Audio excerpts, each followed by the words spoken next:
Praise the lord. దేవునికి మహిమ ఘనత ప్రభావం కలుగును గాక. ప్రియ దైవ జనాంగమా, దేవుడు మనల్ని ప్రేమించి మరొక నూతన దినము కాల సమయం ఇచ్చారు. ఈ దినము కొరకు పరిశుద్ధాత్మ దేవుడు సిద్ధపరిచినటువంటి లేఖనాన్ని చదువుకొని క్లుప్తంగా దైవ ధ్యానం చేద్దాం రండి. పరమగీత గ్రంథములో ఒక మాట చదువుకొని క్లుప్తంగా దైవ ధ్యానం చేద్దాం.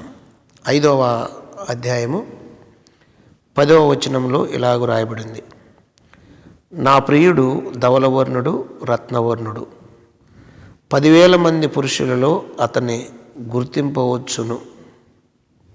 ప్రార్థన. పరిశుద్ధుడు, ప్రేమ కలిగిన గొప్ప దేవ యేసయ్య వందనాలు. మీరు దిగి వచ్చి లేఖన సారాంశాన్ని విరిచి మాకు వడ్డించి మాతో మాట్లాడి మహిమ పొందమని యేసునామమున అడుగుచున్నాను తండ్రి, ఆమేన్. హల్లెలూయా. దేవునికి స్తోత్రం.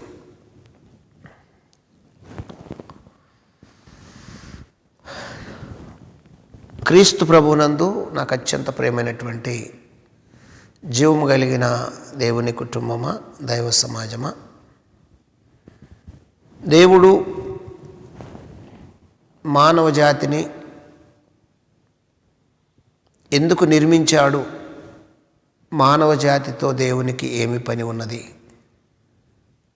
అనేది ఒకసారి మనము ఆలోచిస్తే, మానవ జాతితో దేవుడు పరమాత్ముడు స్నేహం చేయాలని దేవుడు నరుణ్ణి నిర్మించినప్పుడు నరునికి జీవాత్మ పోశాడు. నరుని నాసికరంధ్రాలలో జీవాయువోదగా నరుడు జీవాత్మయ్యాడు, దేవుడు పరమాత్మయ్యాడు. దేవుడు నరుని నాసికరంధ్రాలలో జీవాయువోదగా నరుడేమో జీవాత్మయ్యాడు, దేవుడు పరమాత్మయ్యాడు. ఈ పరమాత్మకు జీవాత్మకు ఉన్నటువంటి సంబంధం ఏమిటంటే స్నేహబంధము. ఈ స్నేహబంధాన్ని పెంచి పోషించుకోవటానికి, ఆయన్ని ప్రేమించటానికి భూమి మీద నరులు కావాలి కాబట్టి నరులను మట్టి బొమ్మను చేసి ఆ మట్టి బొమ్మకు జీవం పోసినప్పుడు నాసికారంధ్రాల్లో జీవాయువోదగా నరుడు జీవాత్మ, దేవుడు పరమాత్మ అయ్యాడు. ఇక వాళ్ళతో స్నేహం చేస్తూ ప్రయాణం చేస్తున్నటువంటి ఆ సందర్భాల్లో మరి దేవుని స్నేహము నుండి మానవ జాతిని వేరు చేయటానికి ఒక భయంకరమైన కుట్ర జరిగింది. ఆ కుట్ర జరిగి ఇలా స్నేహం ఎన్ని రోజులు కొనసాగుద్దో చూడాలి, వీళ్ళు ఎంతకాలము ముందుకు సాగుతారో చూడాలి అని మరి ఆ కుట్ర పొందినటువంటి వ్యక్తి లూసిఫర్ అనే వ్యక్తి భయంకరంగా ప్లాన్ చేసి దేవుని నుండి మనుషుని వేరుపరచాలి, వారిద్దరి కనెక్షన్ తప్పించాలి, స్నేహాన్ని తప్పించాలి అని లూసిఫర్ అనే వ్యక్తి కుట్ర పన్ని పక్కగా ప్లాన్ చేసి ఏం చేశాడంటే, దేవునితో వైర్యం కలుగు చేసుకొని షరతు పెట్టుకొని మరి ఆ ప్రజలు నీకు స్నేహితులు కాకుండా చేస్తాను చూడు అనే ఒక పట్టుదలతో మనుషులను పక్కదారి పట్టించడానికి విపరీతంగా ప్లాన్ చేశాడు. అలాగే తప్పించాడు కూడా. అది ఎలాగా అంటే, ఏదోను తోటలో వారిని ఉంచి వారితో సాయంకాలము చల్లపూట ఆహ్లాదకరంగా వాతావరణం ఉన్నప్పుడు వచ్చి వారితో స్నేహం చేసి వారితో గడిపి మళ్ళీ వెళ్తూ ఉన్నటువంటి ఆ దేవాతి దేవుని ఈ నరుడు యొక్క మనుషుల యొక్క స్నేహం చూసి లూసిఫర్ ఓర్చుకోలేక, నీ పిల్లలు నేను చెడగొడతాను చూడు అని ఒక షరతు పెట్టి ఆ పిల్లల్ని చెడగొట్టడానికి వాడు ప్లాన్ చేసి ఏం చేశాడు అంటే, ఒక సర్పాన్ని పంపాడు లూసిఫర్. పంపి ఆ సర్పము ఆదాము తోటలోనికి పనికి వెళ్ళినప్పుడు అవ్వమ్మ ఒంటరిగా కూర్చున్నప్పుడు ఆ వృక్ష ఫలాల గురించి మాట్లాడుతూ వాటి ప్రస్తావన ఎత్తి, ఇదిగో ఇంత చక్కటి వృక్ష ఫలాలను ఎందుకు తినలేదు అంటే, మేము అవి తినకూడదు, అవి తింటే చచ్చిపోతామని దేవుడు చెప్పాడంటే, ఓ పిచ్చిదానా, దేవుడు అలాగే చెబుతాడు, తినచూడు, మేము ఇక్కడే ఉంటాను, నేను చూస్తాను, అసలు ఇక్కడ నిలబడ్డాను, తినచూడు ఏమైందంటే ఆ పోద్బలంతో ధైర్యంతో తిని ఆజ్ఞాతిక్రమమే పాపము తెచ్చిపెట్టింది. ఆజ్ఞ మాట వినకపోవటమే పాపము, ఆజ్ఞాతిక్రమమే పాపము. అలాగా దేవుని స్నేహాన్ని కోల్పోయినటువంటి మానవుడు మళ్ళీ తిరిగి భూలోకానికి దిగి వచ్చి అరుదించి ఈ తప్పిపోయినటువంటి ఈ మనుషుల్ని స్నేహితునిగా చేసుకోవాలి, లేదంటే ఓ సంఘంగా చేసుకోవాలి, స్నేహితురాలుగా చేసుకోవాలి, వధువుగా చేసుకోవాలి అని ప్లాన్ చేసి దేవుడు నరావతారం ఎత్తి దిగి వచ్చి మానవ జాతి కొరకు ప్రాణం పెట్టి తప్పిపోయిన మానవుడిని మళ్ళీ గాడిలో పెట్టడానికి దేవుడు ఎంతగానో ప్రయాసపడ్డాడు, ఎంతగానో ప్లాన్ చేశాడు. అయితే ఈ జరగబోయే ప్లాన్ అంతటికి ఈ కావ్య గ్రంథము, ఈ ప్రవచన వాక్యము ఏమిటి అంటే, యేసుక్రీస్తు గురించి కోల్పోయిన స్నేహం తిరిగి మళ్ళీ కట్టబడద్దనే భావాన్ని ఇస్తూ, ఆధ్యాత్మిక భావాన్ని ఇస్తూ ఇక్కడ రాయబడినటువంటి మాట ఏమిటి? ఆ మాట అంటే, నా ప్రియుడు ధవలవర్ణుడు రత్నవర్ణుడు 10,000 మంది పురుషులలో అతన్ని గుర్తించవచ్చును. 10,000 మంది అక్కడ పురుషులు ఉన్న ఆ పురుషుల్లో నా ప్రియుడు ఎవరో గుర్తించవచ్చు. ఆయన ధవలవర్ణుడు, రత్నవర్ణుడు, రత్నవర్ణుడు, ధవలవర్ణుడు, బహుసుందరుడు. ఎవరు ఆయన అంటే, ఆయన పేరు నజరేయుడైన యేసుక్రీస్తు ప్రభువారు. ఇంకా పైన చూస్తే ఆ పైన రాయబడినటువంటి 9వ వచనంలో, స్త్రీలలో అధిక సుందరయగుదానా, స్త్రీలలో అధిక సుందరయగుదానా, వేరే ప్రియుని కన్నా నీ ప్రియుని విశేషమేమి, ఏరే ప్రియుని కన్నా నీ ప్రియుని విశేషమేమి, నీవు మా చేత ప్రమాణము చేయించుకున్నటకు వేరే ప్రియుని కన్నా నీ ప్రియుని విశేషమేమి అని అడిగారు.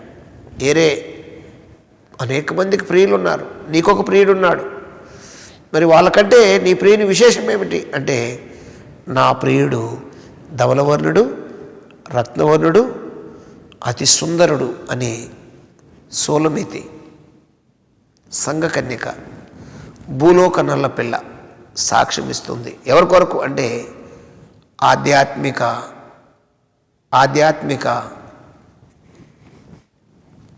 పెనిమిటి, ఆధ్యాత్మిక భర్త.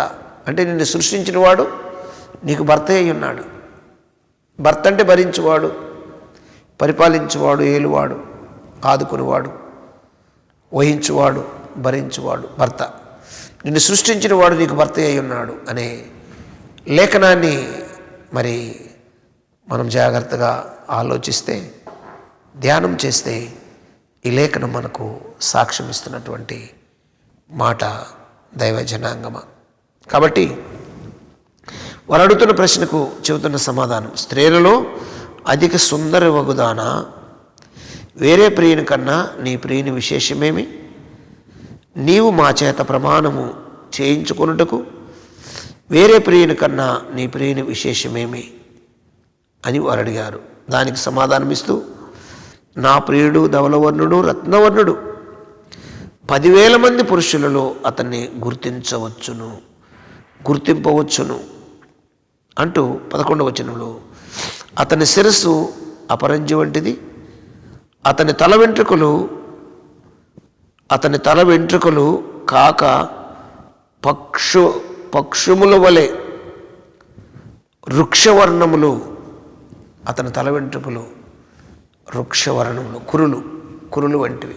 ఆయన కురులు ఎటువంటి అంటే, ఆయన కురులు మెరుస్తుంటాయి. అవి నొక్కులుగా కనబడుచున్నవి. నొక్కులు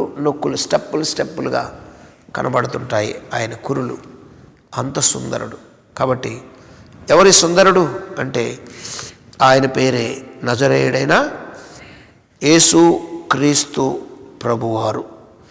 దేవునికి స్తోత్రం కలుగునుగాక. ఆయన పేరే యేసు క్రీస్తు ప్రభువారు. ఆయన గురించే ఇక్కడ రాయబడినటువంటి మాట ఏంటంటే, ఆ వధువు గురించి, ఆ ప్రియుని గురించి ఏకాంతములో తలపోస్తున్నటువంటి ఆ మాట ఏమిటి అంటే, ఇంకొక లేఖనాల్లో మనం చూసినట్లయితే అక్కడ ఒక విషయం కనబడుతుంది దైవజనాంగమా. ఏమిటి ఆ విషయం అంటే, చూడండి అక్కడే 2వ అధ్యాయము పరమగీతము 2వ అధ్యాయము 5వ వచనంలో కూడా మాట కనబడుతుంటుంది. 5వ వచనంలో ఏమన్నదంటే, ప్రేమాతిశయము చేత నేను మూర్ఛల్లుచున్నాను, ద్రాక్ష పండ్లు ఎడల పెట్టి నన్ను బలపరుచుడి, జలదరు పండ్లు పెట్టి నన్ను ధరించుడి. అంటే వర్ణాలు వృక్షఫలాలతో పోల్చబడినటువంటి ఆయన వర్ణము, ఆయన ప్రేమ అతిశయము అని అక్కడ మనకు లేఖనము సాక్ష్యం ఇస్తున్నటువంటి మాట. ఏమండి, నా మీద ప్రేమను ధ్వజముగా ఎత్తెను. ఎక్కడ 4వ వచనంలో కింద లైన్లో పైలైన్ చూస్తే, అతడు నన్ను ఇందుశాలకు తోడుకొని పోయెను, నా మీద ప్రేమను ధ్వజముగా ఎత్తెను, ప్రేమాతిశయము చేత నేను మోర్సిల్లుచున్నాను, ద్రాక్ష పండ్లు ఎడలు పెట్టి నన్ను బలపరుచుడి, జలధర పండ్లు పెట్టి నన్ను ధరించుడి. ఏమండి, ఇక్కడ రాయబడినటువంటి మాట, ఆ ప్రియుడు ఎంత సుందరుడో, ఆ వరుడు ఎంత సుందరుడో వివరించడానికి ఈ సూలమిత్తి కన్యక చెబుతున్నటువంటి మాట. మూలవాక్యం చదువుకుందామా? అక్కడ రాయబడిన మాట ఏంటంటే, వేరే ప్రియుని కన్నా నీ ప్రియుని విశేషమేమి? నా ప్రియుడు ధవలవర్ణుడు, రత్నవర్ణుడు, 10,000 మంది పురుషులలో అతన్ని గుర్తించవచ్చును. 10,000 మంది పురుషుల్లో అతను గుర్తించవచ్చును. ఆయన తల వెంట్రుకలు, ఆయన పాదములు, ఆయన కన్నులు అగ్నిజ్వాలల వంటివి. కాబట్టి ఆయన ఎవరో కాదు, ఆయనే భూలోక కన్యకను, నల్లపిల్లను వివాహం చేసుకోబోయే ఏకైక దేవుడు. ఆయన పేరు యేసు ప్రభు. దేవునికి స్తోత్రం కలుగునుగాక. హల్లెలూయా. ఆయన పేరు యేసు ప్రభు. స్త్రీలలో అధిక సుందరవగుదానా, స్త్రీలలో అధిక సుందరైనటువంటి ఆమె కోరుకుంటున్నటువంటి ప్రియుడు ఎవరు అంటే ఆయన యేసు ప్రభు. కాబట్టి ఆ యేసు ప్రభువుని మనము కొలవటము, ఆధ్యాత్మికంగా మన పరిపాలకుడుగా, ఏమండి, ఆధ్యాత్మిక అంతస్తులోకి ఎదిగి ఆయన ఎంత సుందరుడో ఆ సుందరుని మన ప్రియునిగాను, మన రక్షకునిగాను, మన దేవునిగాను, మన పరిపాలకునిగాను చేసుకోవటము ఎంతైనా అవసరము అని మనం పరమగీతంలో చదువుకున్నటువంటి వాక్య భాగం. కాబట్టి ధ్యానం చేయండి, చదవండి, దేవుని దీవెనలు పొందండి. ప్రార్థన చేద్దామా? పరిశుద్ధుడు, ప్రేమ తండ్రి, ఇతబడిన వాక్యంలో దీవించండి, ఆశీర్వాదించండి, మహిమాత్మత నింపండి, ఘనత పొందమని దినదీవెన దిన రక్షణ దయచేయమని యేసు నామమున అడుగుచున్నాను తండ్రి. ఆమేన్. God bless you. దేవుడు మిమ్మల్ని దీవించి ఆశీర్వదించునుగాక. ఆమేన్.